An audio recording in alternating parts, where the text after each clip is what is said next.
Hey, welcome back to the Disney Plus Everyday Challenge, and today we have this Lego Star Wars Holiday Special. Yeah, there's a lot of weight put behind the name Star Wars Holiday Special. Not all of it good. It is considered the lowest point of in Star Wars history, as early as 1978. For those of you who don't know, who weren't around back then, uh, it was Lucasfilms or somebody's way of cashing in on the Star Wars craze by putting Star Wars on television. And what better time than to have it during the holidays, where people can where they can create a pseudo Christmas Thanksgiving holiday, but in space, and have build a story around it and throw in all sorts of guest stars and literally make it a variety show that is just terrifying to watch. There's all sorts of bootlegs and everything else. George Lucas was not really involved in this at all, and he was involved enough to be able to go, yeah, whatever, and have it happen without his oversight. It's one of the things that have made him very much involved in every step of the way over the years until he gave it to Disney in anything related to Star Wars.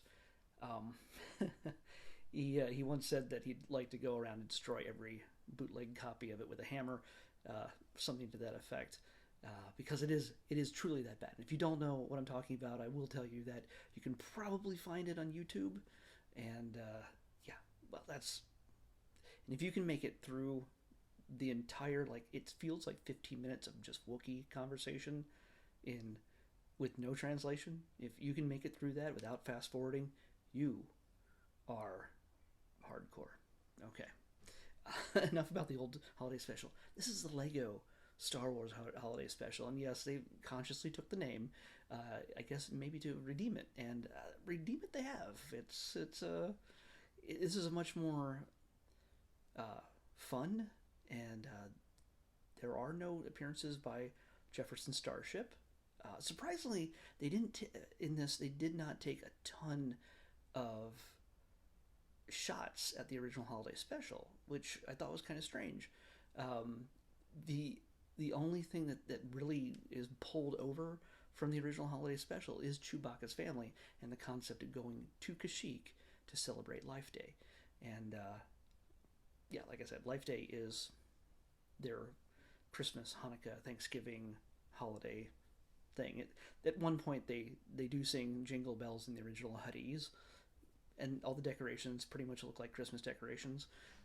But yeah, for the most part, it's Life Day. And surprisingly, no Wookiees in red gowns. You have to see the original to understand that. But what they do bring over from the original holiday special is Chewbacca's family, his wife Mala, his dad Itchy, and his son Lumpy. I am not kidding. So, basically, this story takes place soon after Rise of Skywalker. So, again, this is something that we're not going to discuss. It's not something that has to be discussed. This is not canon. It's Lego. So, what happens in this has no bearing whatsoever on the core storyline of Star Wars. But one of the interesting things we find is that I'm not going to ruin everything for you. Trust me, a little bit of spoilers, but I'm not going to ruin every little detail. We find Rey training Finn in the ways of the Force with a lightsaber, her yellow lightsaber, and so he's getting frustrated. He's not really sure if he's doing it right, and she's getting frustrated because she thinks she's doing everything right according to the books that she took from Octo, whatever, that she took from Luke, and neither of them are really happy. She heads off and on an adventure. She finds some proof that there might be a way to improve her skills and training, and she finds a Jedi temple with a crystal buried in the wall, and it takes her through a portal. Her and BB-8 through a portal in time and space, and she gets to visit all corners, almost pretty much every movie in the Star Wars saga, in the Skywalker saga. So you can can go all the way back to episode 1, episode 2, 3, yeah, 4, 5, 6, 7, 8, 9. Yeah, all of the movies are represented. I think there's even a little bit of Death Trooper appearance from Rogue One. So, yeah, I don't know if there's a Solo reference, but there's definitely a Darth Maul appearance, and it's hilarious. And yeah, this is not meant to be serious. This is lots of fun. I had a big dumb grin on my face the entire time. Not too hard when it comes to this. And yeah, they take shots at all sorts of the tropes of Star Wars, and they do a great job of it. If you've seen any of the other previous Lego Star Wars stuff, you know this is very much in that same spirit.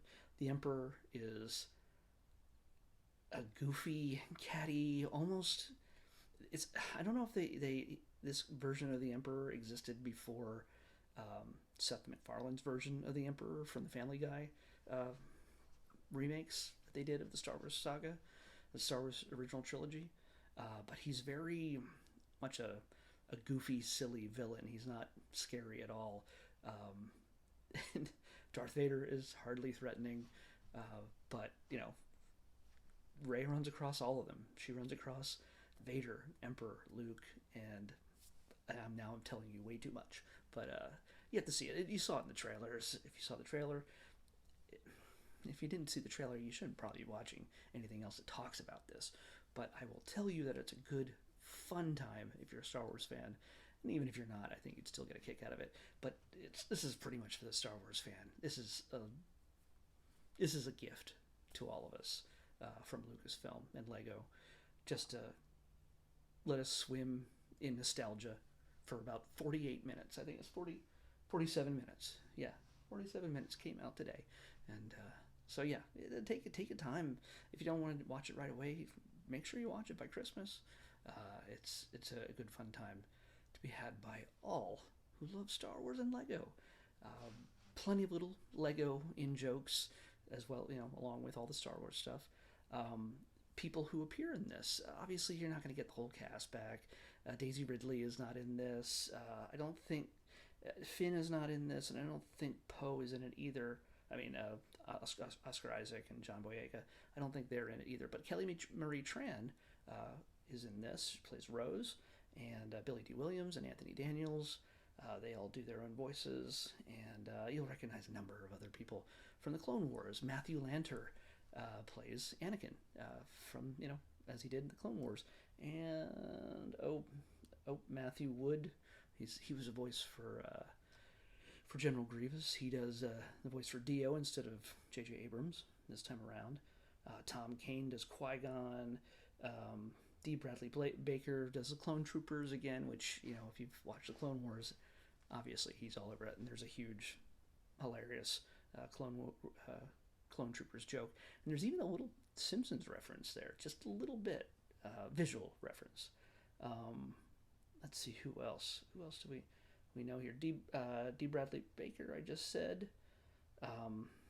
What's his name? Does Obi-Wan? Oh yeah, James Arnold Taylor obviously does Obi-Wan. And yeah, so we get lots of fun little alternate takes on big moments in Star Wars history. And when Lego does it, it's always a good time. So yeah, I can't recommend this enough, especially to you Star Wars fans. Take a shot. Watch it now before everybody spoils it for you, like I did. And you'll want to watch it again at Christmas time with those you love. But at a distance, hopefully, and be safe. Let's pick tomorrow's episode. 557. 557.